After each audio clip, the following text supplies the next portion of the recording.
There's a new commander leading the Air Force Reserve's Fourth Generation Center at Robins Air Force Base, and he's no stranger to Central Georgia.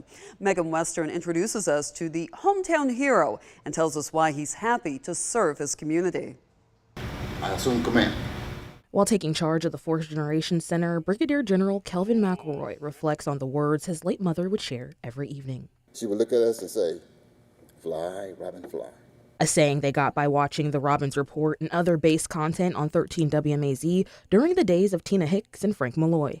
Warner Robins, WMAZ Channel 13 was the place in my imagination where it all started. Living in the Fort Hill neighborhood in Macon, just a few blocks from the station, he says he had little exposure to the world, but seeing men in uniform and the action on the front lines through his screen opened his eyes. Which created that desire to go out and to dream big.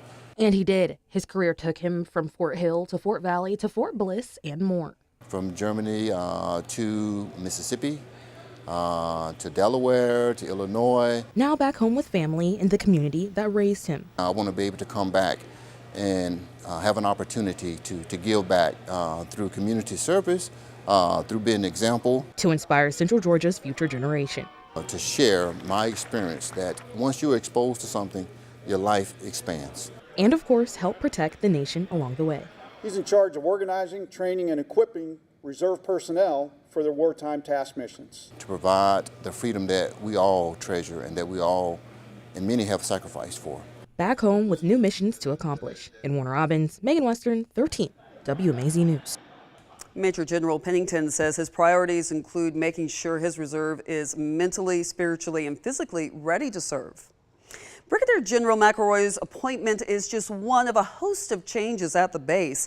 In October, base leaders activated 2 new units, part of the 950th Spectrum Warfare Group. It's an electronic warfare unit that will help the Air Force develop and use electromagnetic military capabilities. It's one of several high-tech units coming to Robins in the coming years to replace JSTARS, the Flying Radar Intelligence System. You can find all of our coverage of the end of the JSTARS mission and what comes next in 13 WMAZ's Behind the Lines series on our website. From new commanders and anniversaries to how the base is working to accommodate 4 communication-focused, technology-driven missions.